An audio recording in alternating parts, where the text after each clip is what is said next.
हमारे साथ समाजवादी पार्टी के सीनियर नेता और पूर्व सांसद डॉक्टर एस टी हसन साहब हैं। डॉक्टर एस टी हसन साहब, सुप्रीम कोर्ट ने ये आदेश दिया है कि मुस्लिम महिला भी अब वज़ारा भत्ता जो है तलाक के बाद ले सकेगी, उसका दावा कर सकती है कोर्ट में। क्या कहना चाहेंगे? देखिए, कोई नई बात तो है नहीं।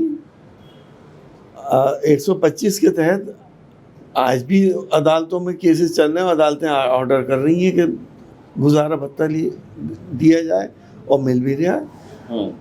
लेकिन सुप्रीम कोर्ट को पार्लियामेंट का सम्मान करना चाहिए। सुप्रीम कोर्ट हिंदुस्तान की पार्लियामेंट से ऊपर नहीं है। हम लोकतंत्र में रह रहे हैं। पार्लियामेंट ने जब एक फैसला सुनाया था और चेंज किया था तो उसका भी सम्मान होता तो ज़्यादा अच्छा था। मुस्लिम महिलाओं के लिए इस्लाम ने पूरी उनका तहफ़्फ़ुज़ किया है। मेहर बांधे जाते हैं। आपका कहने का मतलब ये है कि एक बार शाबानो केस में जब पार्लियामेंट सुप्रीम कोर्ट के फैसले को, इसी तरह के फैसले को बदल चुकी है, तो अब इस तरह के फैसले नहीं आने चाहिए। जाहिर सी बात है, ये डेकोरम मेंटेन होना चाहिए कि पार्लियामेंट होती है और कानून बनाना पार्लियामेंट का काम होता है।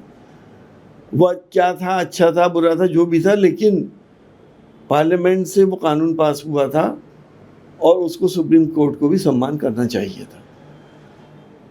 अब मुस्लिम महिलाओं को मेहर दिए जाते हैं। आज के दौर में 50-50 लाख रुपए के मेहर बन रहे हैं।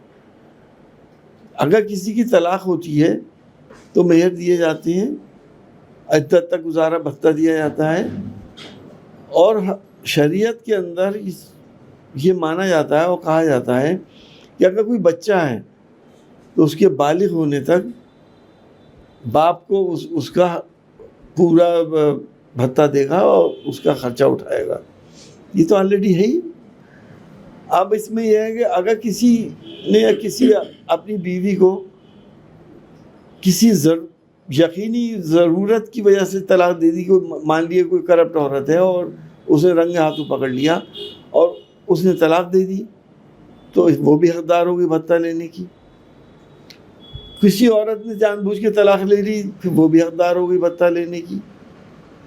तो ये सुप्रीम कोर्ट को इस पर पुनर्विचार करना चाहिए कि किन सर्कमस्टांसेस के अंदर भत्ता देने का उन्होंने ऑर्डर पास करा है।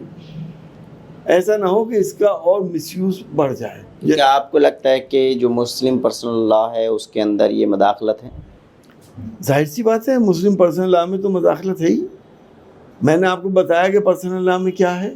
मेहर है, इद्दत तक नफ़क़ा दिया जाता है, बच्चा अगर है तो उसकी पूरा ख़र्चा उठाया जाता है। मुस्लिम पर्सनल लॉ में तो ये।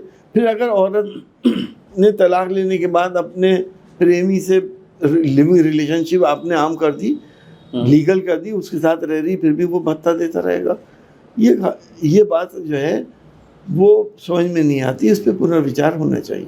अच्छा, उत्तर प्रदेश में जो परिषद स्कूलों के शिक्षक हैं उनकी डिजिटल उपस्थिति को लेकर के काफ़ी विवाद चल रहा है। शिक्षक जो है विरोध कर रहे हैं। सरकार चाहती है कि सभी शिक्षक स्कूलों में अपनी डिजिटल अटेंडेंस लगवाएं। आपको क्या लगता है? देखिए, पहले तो सारे स्कूलों का इंफ्रास्ट्रक्चर सही होना चाहिए। ज़मीनी हकीकत यह है कि 8th क्लास तक के बच्चों को पढ़ाने के लिए जहाँ 5-5 क्लासेस 6-6 क्लासेस लग रही हों, एक टीचर और एक शिक्षा मित्र, इतने ओवरबर्डन तो वो ऑलरेडी हैं। अब उनके ऊपर आपने डिजिटल उसकी अटेंडेंस शुरू करा दी, बायोमेट्रिक सिस्टम से शुरू करा दी, तो उन पे भरोसा करना चाहिए कि वो लोग, जब बच्चों को एक शिक्षक पूरे स्कूल का लोड उठा रही है, तो इतना उन पे बेभरोसे नहीं होना चाहिए कि शायद ये आती नहीं या काम ही नहीं कर रही हैं। अब वहाँ पे बच्चे भी पास हो रहे हैं, तो शिक्षक तो अपना काम कर रहे हैं। पहले इंफ्रास्ट्रक्चर डेवलप करिए, उनका ओवर बर्डन उनका कम करिए, और शिक्षक जब आएंगे तो एक शिक्षिका है या शिक्षक है वो अपना काम और एफिशिएंसी से करेगी। मतलब शिक्षकों की भर्ती होनी चाहिए, जो मानक हैं उसके हिसाब से स्कूलों में कमी है शिक्षकों की। यकीनी तौर पर मानकों के हिसाब से बहुत कमी है शिक्षकों की। ये समाजवादी पार्टी का साफ तौर पर कहना है कि सुप्रीम कोर्ट का जो फैसला आया है वो कहीं ना कहीं मुस्लिम पर्सनल लॉ के अंदर इंटरफेयर है, मदाखलत है। Vaidur Rahman, ABP news network, Moradabad. For exclusive and insightful videos, subscribe to our new channel ABP Live Premium.